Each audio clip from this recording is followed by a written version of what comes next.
तो इस वीडियो में हम बात करने वाले हैं एक पोर्टफोलियो के बारे में। काफ़ी वेल डाइवर्सिफाइड इनका पोर्टफोलियो है और काफ़ी अच्छे से इन्होंने अपने पोर्टफोलियो को जो है बनाया है। ऑब्वियसली थोड़ी बहुत गलतियां भी इन्होंने की हैं क्योंकि नवंबर 2021 यानी हाल ही में इन्होंने जो है मार्केट्स में इन्वेस्ट करना स्टार्ट किया है, बट फिर भी काफ़ी कुछ आप इस पोर्टफोलियो से सीख सकते हैं कि किस तरीके से आपको डाइवर्सिफिकेशन का ध्यान रखना चाहिए, किस तरीके से आपको एक लॉन्ग टर्म पोर्टफोलियो के लिए होल्डिंग्स बनानी चाहिए। तो इन्होंने मार्केट्स में ऑलमोस्ट 14,27,000 इन्वेस्ट कर दिया है through buy on dips. 39 companies में इन्होंने इन्वेस्ट किया है। ये बाय ऑन डिप्स की स्ट्रेटजी कंटिन्यू करना चाहेंगे आगे भी और 8 से 10 साल कम से कम अपने पोर्टफोलियो को होल्ड करना चाहते हैं। I am planning to decrease number of companies from 39 to 25 to 30। तो ठीक है, 25 से 30 कंपनीज ठीक होती हैं पोर्टफोलियो में। 20 से 30 कंपनीज ठीक होती हैं, आपका डाइवर्सिफिकेशन भी हो जाता है और आपको ट्रैक करने में भी ईजी रहता है। वरना बहुत बड़ा पोर्टफोलियो जब हो जाता है तो हौश पौश हो जाता है और उसे ट्रैक करने में भी आपको काफ़ी ज़्यादा डिफिकल्टी आती है। और आगे अगर बात करें तो पॉलिसी बाजार सुप्रीम इंडस्ट्री इमामी लिमिटेड में से जो है एग्जिट करना चाहते हैं, तो सुप्रीम इंडस्ट्री को आप एस्ट्रल से रिप्लेस कर सकते हैं। इमामी लिमिटेड कुछ खास कंपनी हमें देखने के लिए नहीं मिलती। पॉलिसी बाजार ठीक कंपनी है, फ्यूचर ग्रोथ बहुत अच्छी हो सकती है, बट वैल्यूएशन इस कंपनी की काफ़ी ज़्यादा है। जैसे एक स्टार्टअप कंपनी है और मार्केट में इन्वेस्ट हुई तो ऑब्वियसली सभी की अभी आपको वैल्यूएशन ड्रैग डाउन होती हुई देखने के लिए मिल रही है। आपको इंश्योरेंस पेनिट्रेशन इंडिया में काफ़ी कम देखने के लिए मिलता है, अच्छा हो सकता है। तो जब भी इस कंपनी के फंडामेंटल्स अच्छे हों तब आप इस कंपनी में इन्वेस्ट करने के बारे में सोच सकते हैं। फिलहाल आप चाहें तो एग्जिट कर सकते हैं। According to the screenshots 38 stocks जो हैं इनके जीरोदा ऐप में रिफ्लेक्ट हो रहे हैं क्योंकि जो TCS के शेयर हैं वो बाय बैक के लिए गए हुए हैं, submitted to bid on buy back offer. तो वैसे तो इनका जो आपको पोर्टफोलियो साइज़ है वो 14,27,000 का देखने के लिए मिलता है, बट उसमें 1,81,000 अभी नहीं दिखेंगे ऑब्वियसली जो इन्होंने लिखा है उसके अकॉर्डिंग।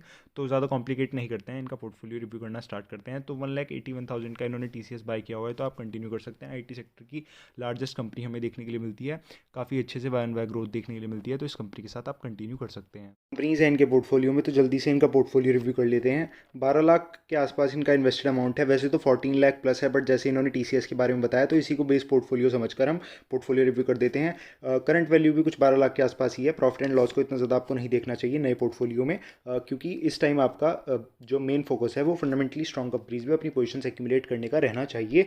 1 1.5 2 साल आपको पोर्टफोलियो बिल्डिंग की तरफ ध्यान देना चाहिए।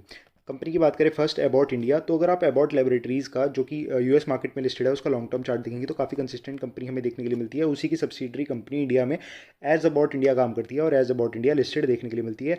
BP शुगर एक्सेट्रा ये सभी जैसे बीमारियां इंडिया में पहले नहीं देखने के लिए मिलती थी, फार्मर्स का हमारा देश था, बट अब जैसे ये बीमारियां आप अपने आसपास भी नोटिस करेंगे, अर्बन सिटीज़ में, रूरल एरियाज़ में भी अब ये होती जा रही हैं, जिस वजह से इस कंपनी की आपको मेडिसिन में डिमांड काफ़ी ज़्यादा बढ़ रही है, जिस वजह से इस कंपनी के रेवेन्यूज प्रॉफिट्स हमें बढ़ते हुए देखने के लिए मिल रहे हैं। तो इस कंपनी के साथ आप कंटिन्यू कर सकते हैं। नेक्स्ट कंपनी आ जाती है एशियन पेंट्स। तो इस कंपनी के बारे में मैंने अभी डिटेल में वीडियो बनाया है, आप चाहें तो उसे जाकर देख सकते हैं। वैल्यूएशन इन कंपनीज़ की ज़्यादा क्यों होती है एक्सेट्रा, बहुत कुछ मैंने एक डिटेल वीडियो बनाया है, तो काफ़ी ज़्यादा हेल्प हो जाएगी आपकी उस वीडियो को देखने के बाद। एशियन पेंट्स बाकी लीडिंग मैन्युफैक्चरर हमें पेंट इंडस्ट्री में देखने के लिए मिलती है। काफ़ी टाइम से पेंट इंडस्ट्री में सबसे ज़्यादा मार्केट शेयर लेकर कंपनी बैठी है। जैसे बोलते हैं कि data is the new oil, तो डेटा इन कंपनीज़ के पास बहुत ज़्यादा है। तो इन्हें पता रहता है कि कौन से एरिया में मेरा कौन सा पेंट बिकने की सबसे ज़्यादा संभावना है, जिस वजह से इन्वेंट्री टर्नओवर इस कंपनी का जल्दी जल्दी आपको होता हुआ देखने के लिए मिलता है। तो इस कंपनी के साथ भी आप बने रह सकते हैं। लॉन्ग टर्म चार्ट देखेंगे तो काफ़ी कंसिस्टेंट कंपनी है।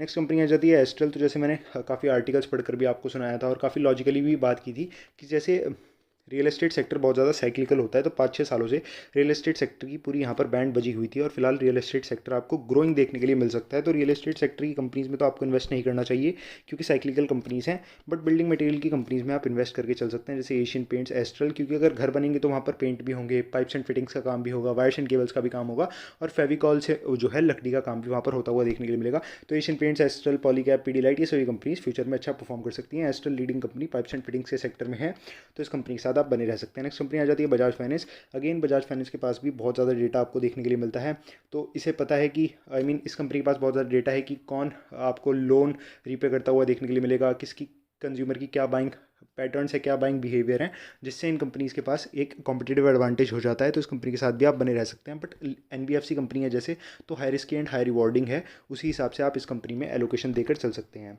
बाकी इंडिया की leading NBFC company Bajaj finance आपको देखने के लिए मिल जाती है। लास्ट 10 सालों में सबसे ज़्यादा रिटर्न्स अगर किसी ने निफ्टी 100 में दिए हैं तो वो बजाज फाइनेंस कंपनी है। नेक्स्ट कंपनी के बारे में बात करें बर्जर पेंट्स, तो एशियन पेंट्स के बाद जितना ज़्यादा मार्केट शेयर है वो मैं ये तो नहीं कहूँगा पूरा का पूरा, बट ठीक ठाक बर्जर पेंट्स के पास आपको देखने के लिए मिल जाता है। नए नए इनोवेशन ये कंपनी करती रहती है। 75% प्रोमोटर की होल्डिंग बर्जर पेंट्स में है, इतने साल लिस्टेड होने के बाद भी कंपनी के। तो अगर कंसिस्टेंसी के बारे में बात करें तो एशियन पेंट्स ज़्यादा कंसिस्टेंट रिटर्न्स आपको प्रोवाइड कर सकती है, बट ज़्यादा रिटर्न्स के बारे में बात करें तो बर्जर पेंट्स आपको प्रोवाइड कर सकती है, क्योंकि मार्केट कैपिटलाइजेशन बर्जर पेंट्स का कम है। मैं ये नहीं कह रहा हूँ कि मार्केट कैपिटलाइजेशन एशियन पेंट्स का उससे ज़्यादा नहीं बढ़ सकता, बट अगर परसेंटेज ग्रोथ की बात करें तो बर्जर पेंट्स में ज़्यादा तेज़ी से ग्रोथ हो सकती है, बट कंसिस्टेंसी आपको एशियन पेंट्स में देखने के लिए मिलेगी। कैम्स के बारे में बात करें तो म्यूचुअल फंड इंडस्ट्री की जैसे ग्रोथ काफ़ी अच्छी आपको देखने के लिए मिल रही है, लोग इक्विटीज़ की तरफ आ रहे हैं, तो कैम्स का भी फ्यूचर काफ़ी अच्छा देखने के लिए मिल सकता है। बट जैसे एएमसी इंडस्ट्री की पूरी ही वैल्यूएशन ड्रैग डाउन है और स्टॉक पहले ओवर वैल्यूड हो गया था, जिस वजह से स्टॉक काफ़ी ज़्यादा गिर चुका है, और मिड कैप कंपनी है इस वजह से भी ज़्यादा गिरी है। बाकी अग्रेसिवली एवरेज डाउन ना करें, जितनी क्वांटिटीज़ आपने होल्ड की हुई हैं उन्हें होल्ड करते हुए आप आगे चल सकते हैं। नेक्स्ट कंपनी के बारे में बात करें CDSL, तो जैसे मैंने बताया रिटेल पार्टिसिपेशन मार्केट्स में काफ़ी ज़्यादा बढ़ रहा है, तो इस कंपनी के साथ भी आप बने रह सकते हैं। रिटेल पार्टिसिपेशन के ऊपर CDSL की ओवरऑल ग्रोथ आपको देखने के लिए मिलती है। नेक्स्ट कंपनी के बारे में बात करें दीपक नाइट्राइट, 70% मार्केट शेयर इस कंपनी का सोडियम नाइट्राइट में हमें देखने के लिए मिलता है। वैल्यूएशन इस कंपनी की फिलहाल ठीक ठाक हमें देखने के लिए मिलती है। जिस तरीके से EPS बढ़ रहे हैं, कंपनी के प्रॉफिट्स बढ़ रहे हैं, उस तरीके से स्टॉक नहीं बढ़ रहा, जिस वजह से वैल्यूएशन अभी काफ़ी रीजनेबल लेवल्स पर है।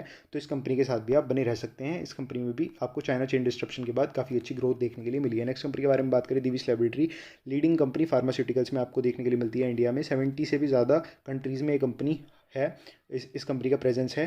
डिटेल में भी मैंने वीडियो बना रखी है मेजॉरिटी शेयर्स के बारे में, तो आप चाहें तो चैनल पर जाकर डिटेल में वो सभी वीडियोस देख सकते हैं। दिविस लैब के बारे में भी बनाई हुई है, डीमार्ट के बारे में भी, तो आप वो देख सकते हैं। बाकी दिविस लैबोरेटरी के साथ आप कंटिन्यू कर सकते हैं। नेक्स्ट कंपनी आ जाती है डीमार्ट।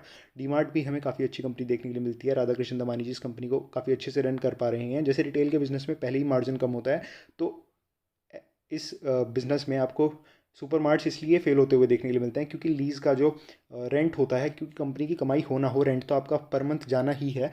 तो वो राधाकृष्ण दमानी जी ने उस पेन पॉइंट को पकड़ा और पहले ही अब लैंड खरीदते हैं, उसके ऊपर अपना सुपर मार्ट बनाते हैं, जिस वजह से सबसे बड़ा एक्सपेंस जो होता है पर मंथ आपका एक लोन को देने का, सॉरी रेंट को देने का, तो वो इस कंपनी का बच जाता है, जिस वजह से इस कंपनी के प्रॉफिट्स ठीक है, फिर भी ऑपरेटिंग प्रॉफिट मार्जिन कम है क्योंकि अगेन रिटेल का बिजनेस है, बट ठीक ठाक ये कंपनी प्रॉफिट जो है जनरेट कर लेती है। नेक्स्ट कंपनी के बारे में बात करें इमामी लिमिटेड, तो इसके बारे में मैं आपको बता ही चुका हूँ। नेक्स्ट कंपनी के बारे में बात करें हैप्पीएस्ट माइंड, तो इमर्जिंग कंपनी IT सेक्टर में देखने के लिए मिलती है। अग्रेसिवली इस कंपनी में इन्वेस्ट ना करें क्योंकि न्यू कंपनी है। बाकी मैनेजमेंट कंपनी का काफ़ी स्ट्रॉग है, तो इस कंपनी के साथ भी आप बने रह सकते हैं। नेक्स्ट कंपनी के बारे में बात करें हेवेल्स, इलेक्ट्रिक इक्विपमेंट के सेक्टर में लीडिंग कंपनी हमें देखने के लिए मिल जाती है। इस कंपनी में भी आप चाहें तो अपना स्टेक बढ़ा सकते हैं। नेक्स्ट कंपनी के बारे में बात करें HDFC बैंक, तो इस कंपनी के रिगार्डिंग भी आज मैंने वीडियो निकाला है। 3 मल्टीबैगर स्टॉक्स कुछ ऐसे करके उस कंपनी का थंबनेल है, आप चाहें तो जाकर देख सकते हैं। वैल्यूएशन कंपनी की बहुत ज़्यादा ड्रैग डाउन हो चुकी है क्योंकि ओवरऑल बैंक निफ्टी ही आपको अच्छी वैल्यूएशन पर काम करता हुआ नहीं देखने के लिए मिल रहा है। EPS कंपनी के क्वार्टर ऑन क्वार्टर बेसिस पर, वाई ऑन वाई बेसिस पर काफ़ी शानदार तरीके से बढ़ते हुए देखने के लिए मिल रहे हैं। लास्ट क्वार्टर में भी अगर बात करें तो 10,000 करोड़ की कंपनी ने प्रॉफिट्स डिक्लेयर किए हैं, तो इस कंपनी के साथ आप जरूर बने रह सकते हैं। वैल्यूएशन के पॉइंट ऑफ व्यू से बात करें, सभी पॉइंट से कंपनी में कंफर्ट देखने के लिए मिलता है। फंडामेंटली स्ट्रॉन्ग कंपनी है। HDFC का पूरा ग्रुप ही अच्छा देखने के लिए मिलता है, मैनेजमेंट स्ट्रॉन्ग है पूरे HDFC ग्रुप का। नेक्स्ट कंपनी के बारे में बात करें HDFC लाइफ, तो जैसे मैंने कहा HDFC का पूरा ग्रुप अच्छा देखने के लिए मिलता है। लाइफ इंश्योरेंस का पेनिट्रेशन इंडिया में काफ़ी कम है। LIC से अगर आप देखेंगे तो प्राइवेट कंपनीज़ आपको मार्केट शेयर छीनती हुई नज़र आ जाती हैं, तो इन कंपनीज़ का फ्यूचर भी हमें फ्यूचर में काफ़ी अच्छा देखने के लिए मिल सकता है। नेक्स्ट कंपनी के बारे में बात करें ICICI banks, private sector banking में ये कंपनी भी हमें लीडिंग देखने के लिए मिल जाती है। One of the leading banks ICICI bank हमें देखने के लिए मिलता है। वन वे ग्रोथ कंपनी की काफ़ी अच्छी है, तो इस कंपनी के साथ भी आप बने रह सकते हैं। नेक्स्ट कंपनी आ जाती है IEX, फंडामेंटली स्ट्रॉन्ग कंपनी है, बट पावर सेक्टर किस तरीके से अभी इंडिया में परफॉर्म करेगा और कौन कंपनी इस सेक्टर को डोमिनेट करेगी वो भी देखना बाकी है। न्यूज़ ड्रिवन ये सभी स्टॉक्स बढ़ते हुए देखने के लिए मिल रहे हैं, तो इस कंपनी को आप ट्रैक करते हुए चलें ज़रूर। नेक्स्ट कंपनी आ जाती है IGL, अच्छी कंपनी है, वन वे बेसिस पर परफॉर्मेंस भी कंपनी की अच्छी है, बट अभी स्टॉक काफ़ी ज़्यादा गिर चुका है, तो ठीक है जितनी आपने क्वांटिटीज़ खरीदी हुई हैं उनके साथ आप होल्ड कर सकते हैं, ज़्यादा अग्रेसिवली एवरेज डाउन अभी ना करें। नेक्स्ट कंपनी आ जाती है इंडिया मार्ट, तो B2B सेगमेंट में कंपनी हमें लीडिंग कंपनी हमें देखने के लिए मिल जाती है। थोड़ा अभी वेट एंड वॉच करें, ज़्यादा ही आपने इस कंपनी में जो है इन्वेस्ट कर दिया है। अकॉर्डिंग टू आपके पोर्टफोलियो जितना आपको इस टाइप की कंपनी को वेटेज देना चाहिए, मैक्सिमम 3% का आपको वेटेज देना चाहिए था, बट ठीक है, जितनी भी क्वांटिटीज़ आपने एक्यूमुलेट की हुई हैं अभी उसी के साथ आप बने रह सकते हैं नेक्स्ट, और ट्रैक करते हुए इस कंपनी को ज़रूर चलें किस तरीके से इस कंपनी के आपको क्वार्टर ऑन क्वार्टर बेसिस पर परफॉर्मेंस देखने के लिए मिल रही है। नेक्स्ट कंपनी आ जाती है इन्फोसिस, आईटी सेक्टर की दिग्गज कंपनी हमें देखने के लिए मिल जाती है, इस कंपनी के साथ भी ज़रूर आप बने रह सकते हैं। नेक्स्ट जुबिलेंट फूडवर्क्स, कंपनी ख़राब नहीं है, मैं कहूँगा टाइम थोड़ा ख़राब चल रहा है, जैसे मैनेजमेंट चेंज होता हुआ देखने के लिए मिल रहा है, सीईओ चेंज होते हुए देखने के लिए मिल रहे हैं, और थोड़ा इन्फ्लेशन का खतरा कंपनी का थोड़ा 2020 में 2 क्वार्टर्स ख़राब गए, फिर 2021 में 1 क्वार्टर ख़राब जाता हुआ देखने के लिए मिला, तो थोड़ा टाइम कंपनी का ख़राब है। पहले वैल्यूएशन बहुत ज़्यादा हो गई, फिर मार्केट ने कंपनी को बहुत गिराया, फिर आपको रशिया यूक्रेन वॉर होती हुई देखने के लिए मिली, फिर अब मैनेजमेंट चेंज, तो बहुत ज़्यादा नेगेटिव न्यूज़ इस कंपनी के बारे में है। ऊपर से एक कंपनी हाई बीटा है जिस वजह से इतना ज़्यादा गिर चुकी है। सेम कहूँगा, ज़्यादा अग्रेसिवली इन्वेस्ट ना करें अभी, एवरेज डाउन ना करें, जितनी भी क्वांटिटीज़ हैं पेशेंटली होल्ड कर सकते हैं। तो आपने नैस्डैक 100 का ETF यहाँ पर खरीदा हुआ है, तो इसके साथ भी आप कंटिन्यू कर सकते हैं। जिस तरीके से नैस्डैक 100 आपको परफॉर्म करता हुआ देखने के लिए मिलेगा, वैसे ही ये ETF आपको परफॉर्म करता हुआ देखने के लिए मिलेगा। लास्ट 10 साल नैस्डैक 100 ने काफ़ी अच्छा परफॉर्म किया है, तो इसके साथ आप कंटिन्यू कर सकते हैं। आगे भी अच्छा US की कंपनीज परफॉर्म कर सकती हैं। नेक्स्ट कंपनी आ जाती है मदरसन सुमी, तो एक बार रीवैल्यूएट इस कंपनी को आप कर सकते हैं।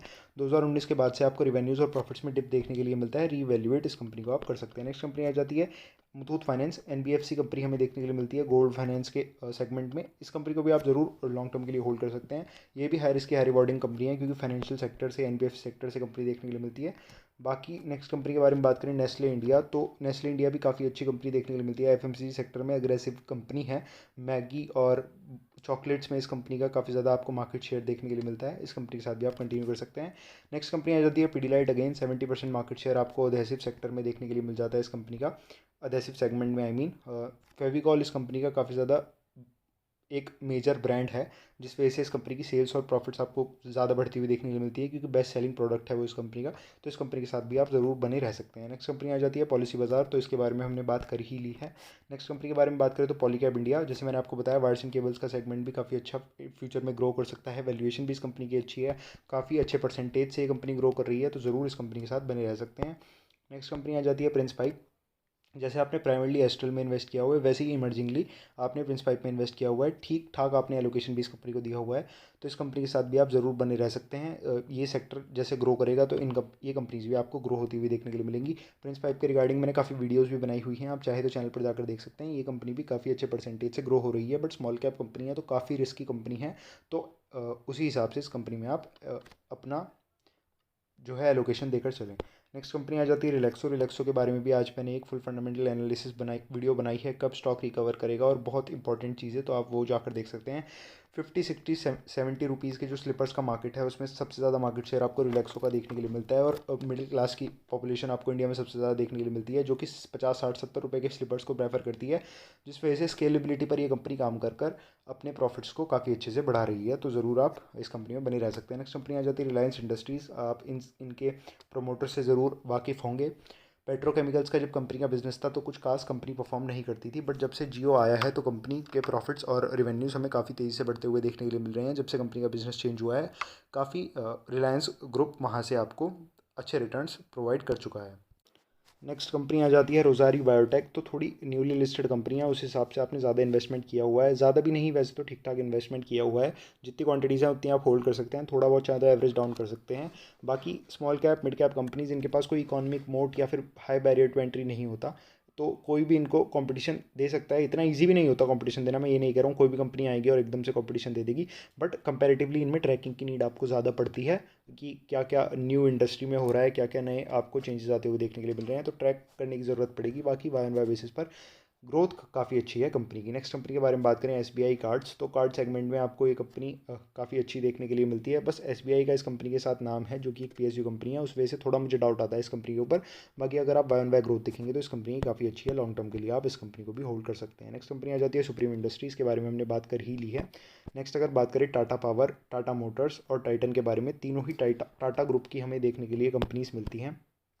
अगर टाटा मोटर्स के बारे में बात करें और अगर आप इसका लॉन्ग टर्म चार्ट देखेंगे तो कुछ खास कंपनी का लॉन्ग टर्म चार्ट देखने के लिए नहीं मिलता, क्योंकि थोड़ा ये सेक्टर ही हमें ऐसा देखने के लिए मिलता है, कभी बहुत ज़्यादा व्हीकल्स बिक गए, कभी बहुत ज़्यादा व्हीकल नहीं बिके। बट फिर भी टाटा मोटर्स अभी काफ़ी अच्छी स्टोरी प्ले आउट होती हुई देखने के लिए मिल रही है स्टॉक में, कि ईवी के सेगमेंट में ये कंपनी आपको राजा बनती हुई देखने के लिए मिलेगी। और जितने भी ईवी के इस कंपनी के व्हीकल्स होंगे वो सभी टाटा पावर पे चार्ज होंगे। तो अगर ये स्टोरी अच्छे से प्ले आउट होती है तो ये स्टॉक सस्टेन कर पाएंगे, वरना ये स्टॉक्स आपको गिरते हुए भी देखने के लिए मिलेंगे। तो संभल कर थोड़ा इन दोनों कंपनीज में इन्वेस्ट करें, क्योंकि अभी ये सेक्टर इलेक्ट्रिक सेक्टर थोड़ा नया है, तो ये ध्यान देते हुए आप चलें और ट्रैक करते हुए चलें। नेक्स्ट कंपनी आ जाती है टाइटन। तो ज़रूर इस कंपनी में आप इन्वेस्ट कर सकते हैं, कंसिस्टेंट कंपाउंडर कंपनी है, लॉन्ग टर्म चार्ट देखेंगे तो कंपनी का काफ़ी अच्छा है।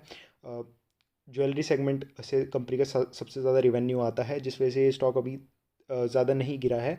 मार्केट गिरने के बाद भी ऑल टाइम हाई पर काम कर रहा है, क्योंकि गोल्ड के प्राइसेस बहुत ज़्यादा बढ़ चुके हैं, और गोल्ड के प्राइसेस अगर बढ़े हैं तो जितनी इन्वेंट्री इनके पास थी तो रखे रखा ही वो इन्वेंट्री का प्राइस आपको बढ़ता हुआ देखने के लिए मिल जाता है। बाकी आई वेयर्स का सेगमेंट, वॉचेस का सेगमेंट भी कंपनी का काफ़ी अच्छा है। और फिलहाल कंपनी एक नॉइस कंपनी को भी एक्वायर करना चाहती है, वेयर एबल्स के मार्केट में भी उतरना चाहती है, जो कि मैनेजमेंट की एक काफ़ी समझदारी देखने के लिए मिलती है। नए नए इनोवेशंस वो कर रहे हैं। तो इस कंपनी के साथ भी आप बने रह सकते हैं। तो गाइस, कैसा लगा आपको इनका पोर्टफोलियो, आप मुझे कमेंट से बता सकते हैं। अगर आपको भी आपका पोर्टफोलियो रिव्यू कराना है तो डिस्क्रिप्शन बॉक्स में दिए गए जीमेल पर आप मुझे मेल कर सकते हैं। थैंक यू गाइस, मिलते हैं नेक्स्ट वीडियो में।